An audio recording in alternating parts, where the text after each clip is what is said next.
শুভ সকাল সবাইকে। সকালটা শুরু করলাম মিষ্টি একটুখানি রোদ আর আমার আবৃত্তির মুখের মিষ্টি মিষ্টি হাসি নিয়ে। রোজ কিন্তু এমন হাসি দেখতে পাওয়া যায় না। কোনো দিন ঘুম থেকে উঠে দেখি ম্যাডাম ভীষণ খুশি।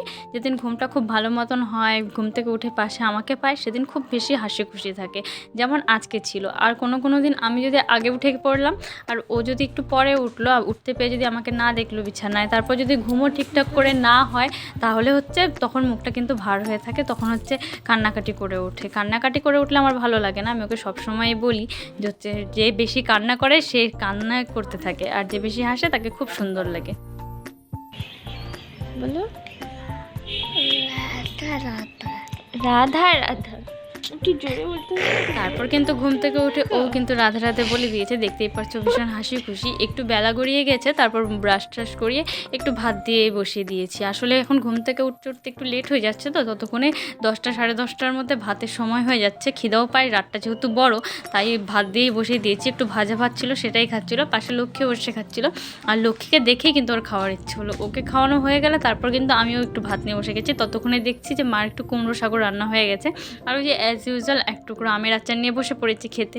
আমের আচারটা থাকলে আমার অন্য কিছু দরকার পড়ে না, মানে যে কোনো কিছুই আমি খেয়ে নিতে পারি। তারপর ওকে স্নান টান করিয়ে রেডি করিয়ে দিয়েছি, আর হুডিটা পরিয়েছি বলে ওর পকেটে হাত ঢুকিয়ে দেখো কি সুন্দর হেঁটে বেড়াচ্ছে। আর মার সাথে একটু ঘুরতে যাচ্ছিলো, মানে রোদ পোহাতে যাবে, তার জন্য একটু বেরিয়ে যাচ্ছিলো। খুব একটা শীত ছিল না দিনের দিকে, কিন্তু পরে ধীরে ধীরে শীতটা বাড়ছিলোই, হাওয়া হচ্ছিলো তো আসলে তার জন্য। তার মধ্যে ওকে যেহেতু মানিয়ে বেরিয়েছে, এই ফাঁকে ফাঁকে আমিও স্নানটা সেরে নিলাম।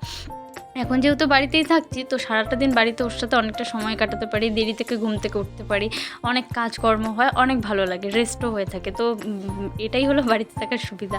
তারপর এই যে ওকে মা তারপর খাওয়াতে আসলো একটু ছাদের মধ্যে, আর আমিও স্নান করে যেহেতু আসছি, ফুলগুলো তুলে নিয়ে চলে গেলাম ঠাকুর ঘরে, পূজাটা দিয়ে দেবো। অন্যান্য দিন ভাই দিয়ে দেয়, কিন্তু আজকে ভাই একটু টায়ার্ডই ছিল, তো আমাকে বললো যে আজকে পুজোটা তুই দিয়ে দে। আমি বললাম ঠিক আছে। এই নতুন চন্দ্রমল্লিকা গাছটা থেকে একটা ফুল তুলে দিয়ে দিলাম আমার রাধারানীর হাতে। রাধারানীর হাতের ওই জায়গাটা ফুল দেওয়ার মতনই জায়গা আছে, কি মিষ্টি লাগছে না দেখতে। রাধে রাধে সবাই বলে দিও। এদিকে তারপর পুজো টুজো দিয়ে চলে এলাম ভাত খেতে। ভাত গরম গরম ভাত, আর ছিল শিম সেদ্ধ করে, সেটাই মাখা করেছিল।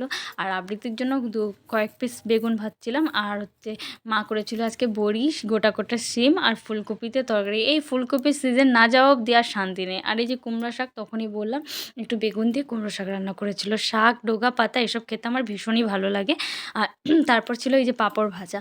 এই দিয়ে দুপুরের লাঞ্চটা সারা হলো। আর সন্ধেবেলা একটা নতুন টিউশন পড়ানো স্টার্ট করছি, সেখানে পড়িয়ে তারপর চলে গেছিলাম চম্পার সাথে একটু মন্দির দর্শন, বজরংবলী মন্দিরে। আর বাইরে ভীষণ কুয়াশা, আর তখন খুব বেশি হাওয়া হচ্ছিলো, খুব ঠান্ডা লাগছিল তখন। আর ওয়েদারটা দেখে বুঝতে পারলাম যে কালকে সকালে কিন্তু আরও বেশি ঠান্ডা পড়বে। তারপর এই যে মন্দির থেকে এসে দেখছি একটা স্ট্রবেরি, যেটা আবৃত্তি খাচ্ছিল, আমার দিদি দিয়ে গেছে, বেশ বড় সাইজের ছিল। তো ওটাই নিয়ে আসলাম যে সবাইকে টেস্ট করাবো। তো প্রথমেই আমি দিলাম অনিতাকে, ওর তো খায় ভালোই লাগেনি। তারপর ও দেখো ওর মুখের রিয়াকশানটাই দেখে বোঝা যাচ্ছে যে ওর একটু খেতে ভালো লাগেনি। আসলে আমাদের ছাদেও একটা স্ট্রবেরি গাছ রয়েছে, সেটাতে আগের বছর অনেকগুলো স্ট্রবেরি ধরেছিল, আমরা খেয়েছিলাম, আর এবারে হয়নি। আবৃত্তির কিন্তু স্ট্রবেরি খেতে ভালো লাগে। বারবার করে প্রথমবার দিয়েছি, মুখের রিয়াকশানটা একটু অন্যরকম থাকলেও পরে কিন্তু আবার আমার কাছ থেকে চেয়ে নিচ্ছিলো খাওয়ার জন্য। ওর স্ট্রবেরি ভালো লাগে। আগেরবার গাছের স্ট্রবেরিগুলো বেশিরভাগ ওই খেয়েছে।